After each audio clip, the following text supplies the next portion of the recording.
पढ़ने वाले हैं बीए प्रथम वर्ष के बारे में और विषय है हमारा राजनीति विज्ञान। तो हम आज पढ़ने वाले जैसे कि हमने बोला था कि हम पहली इकाई के बारे में पढ़ेंगे और उसके जिसमें जो जो चैप्टर दिए हैं वो पढ़ेंगे। तो हम जो सबसे पहला उसमें चैप्टर है इकाई प्रथम में वो है भारत का संवैधानिक विकास। तो हम देखते हैं कि भारत का संवैधानिक विकास कैसे हुआ है, क्या क्या चीज़ हुई है, कौन कौन से एक्ट आए हैं, ये हम सबको पढ़ना है। तो चलिए हम चलते हैं अगली स्लाइड पे। तो इकाई प्रथम है जैसे कि यहाँ पे लिखा हुआ है भारत का संवैधानिक विकास है। तो देखिए दोस्तों, किसी भी देश के संविधान रूपी भवन का निर्माण सदैव उसकी अतीत की नींवों पर ही किया जाता है। किसकी नींवों पर किया जाता है? अतीत की नींव पर किया जाता है। भारत का संविधान भी एकदम सीधे ही कुछ बिंदुओं या कानूनों का निर्माण करके नहीं हो गया, अपितु इसके पीछे भारत की प्राचीन राजनीतिक, सामाजिक व्यवस्था, सांस्कृतिक परंपराएं तथा कालांतर में बदलते राजनीतिक परिवेश में आए परिवर्तनों को देखते हुए तैयार किया गया है। ठीक है, अब हम चलते अगली स्लाइड पे। तो सबसे पहले क्या हुआ कि सबको पता है कि ये बात तो कॉमन सी है कि 1600 ईस्वी में क्या हुआ था, ईस्ट इंडिया कंपनी भारत आई थी। ये तो सबको पता है, पर हम असली बात जानते हैं क्या हुआ था। तो 1600 ईस्वी में क्या होता, भारत गुलाम होना क्या हो रहा था, शुरू हो रहा था। क्या हो रहा था? भारत गुलाम होना क्या हो रहा था, शुरू हो रहा था। 1600 ईस्वी में ईस्ट इंडिया कंपनी कहाँ आई थी? भारत आई थी। उस समय इंग्लैंड की जो महारानी थी, एलिजाबेथ थी। ठीक है, महारानी द्वारा पहला जो आदेश या फिर जो बोलते हैं कि जो एक्ट आए हैं या आदेश जो भी बोल सकते हैं अपन, उसको कहा जाता था, जो सबसे पहला था उसको कहा जाता था 1600 ईस्वी का राजलेख, क्योंकि राजा के द्वारा लिखा गया क्या होता है, राजलेख होता है। तो 1600 ईस्वी का राजलेख कहा गया था। इस अध्यादेश द्वारा महारानी ने कहा जाओ तुम भारत में और क्या करो, व्यापार करो। क्या बोला था? जाओ तुम भारत और व्यापार करो। जो ईस्ट इंडिया कंपनी जो भारत आई थी, उसकी टीम में एक गवर्नर और 24 सदस्य थे। तो कुल जो पहली बार जो भारत आए थे अंग्रेज, वो कितने थे? 25 सदस्य थे। कितने थे? 25 सदस्य थे। ठीक है, 25 थे। और एक टीम तो भारत आ गई थी और एक टीम कहाँ थी? एक टीम वही इंग्लैंड में थी, है ना, जिसका नाम था निर्देशक मंडल, मतलब देख रेख करने वाला। ठीक है, क्या था? निर्देशक मंडल। इसका काम जो भारत में आई टीम था उसको क्या करना था? हैंडल करना था। ठीक है, इसके बाद यह कुछ एक्ट लाते। इसके बाद क्या हुआ, धीरे धीरे क्या हुआ, ये मतलब जैसे कि भारत पर मतलब शासन करने के लिए धीरे धीरे क्या एक एक्ट लाते गए, मतलब बिल जैसे लाते गए, एक्ट लाते गए। तो हम देखते हैं जैसे कि कभी हम उसको रेगुलेटिंग एक्ट के नाम से जानते हैं 1773 का, कभी हम उसको चार्टर एक्ट के नाम से जानते हैं। तो आदि इस प्रकार के एक्ट लाए ये। रेगुलेटिंग एक्ट देखते हैं, सबसे पहला एक्ट है ये आया था 1773 में। कब आया था? 1773 में। तो ब्रिटेन का प्रधानमंत्री उस समय कौन था? नॉर्थ ब्रुक था। कौन था? नॉर्थ ब्रुक था।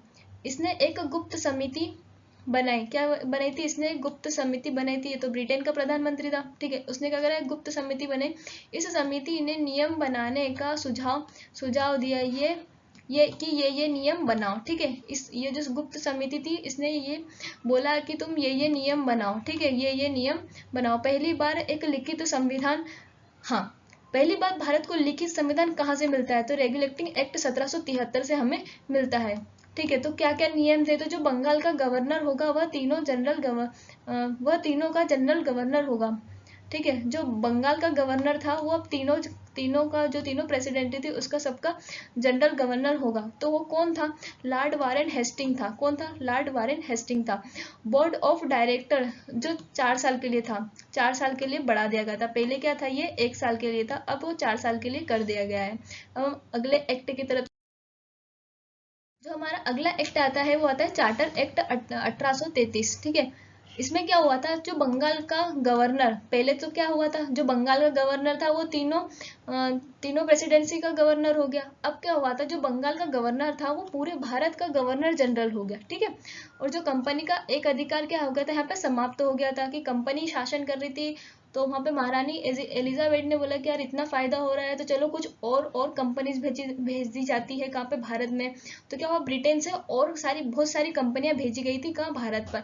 तो क्या हो गया था, यहाँ पे कंपनी जो ईस्ट इंडिया कंपनी था उसका एक अधिकार यहाँ पे समाप्त हो गया था। कौन से एक्ट में हुआ था, 1833। कभी आप ये पॉइंट लिखते हो एग्जाम में और इसके ऊपर कभी थ्योरी आप थोड़े से लॉजिकल लगा के आप अपने वर्ड्स में लिखते हो, की पॉइंट्स याद कर लेते हो, तो आपका काम हो जाएगा। जो कंपनी है वही, मतलब कंपनी ने भी एक प्रस्ताव रखा था कि जो कंपनी है, जो ईस्ट इंडिया कंपनी है, वही केवल चीन से व्यापार करेगी। और चीन से कौन सा व्यापार करेगी, चाय का व्यापार करेगी। कौन सा करेगी, चाय का व्यापार करेगी। अब हम चलते हैं अगले एक्ट की।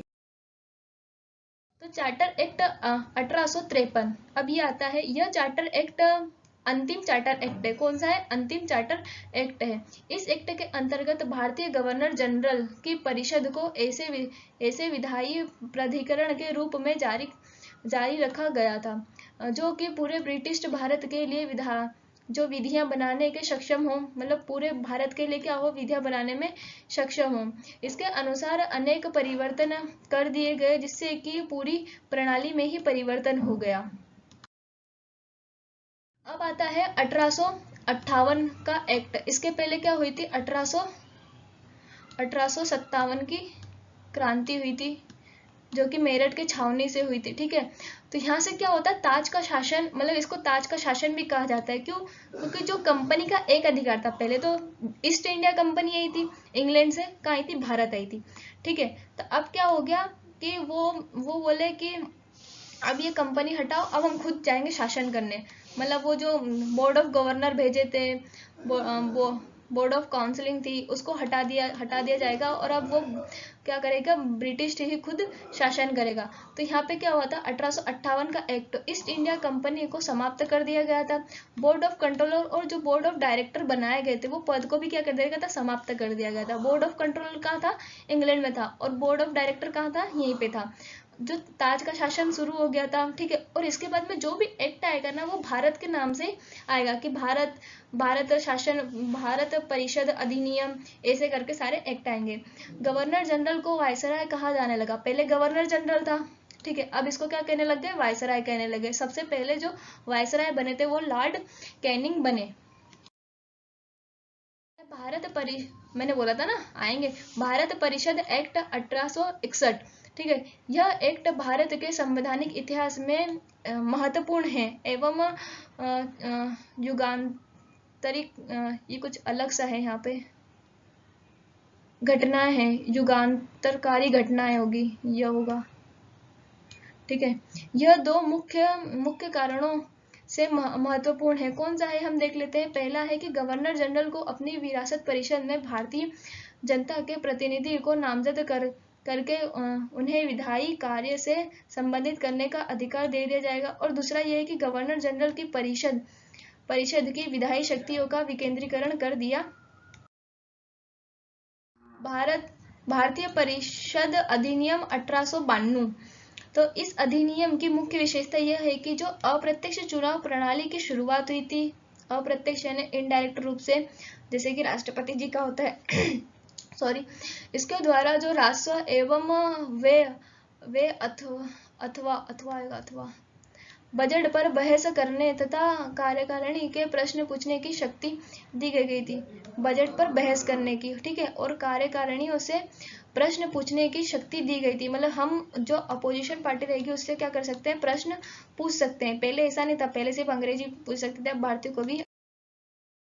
आते हैं कि 1909 ईस्वी का भारत परिषद अधिनियम, इसको पार्लियामेंटो सुधार भी कहा जाता है।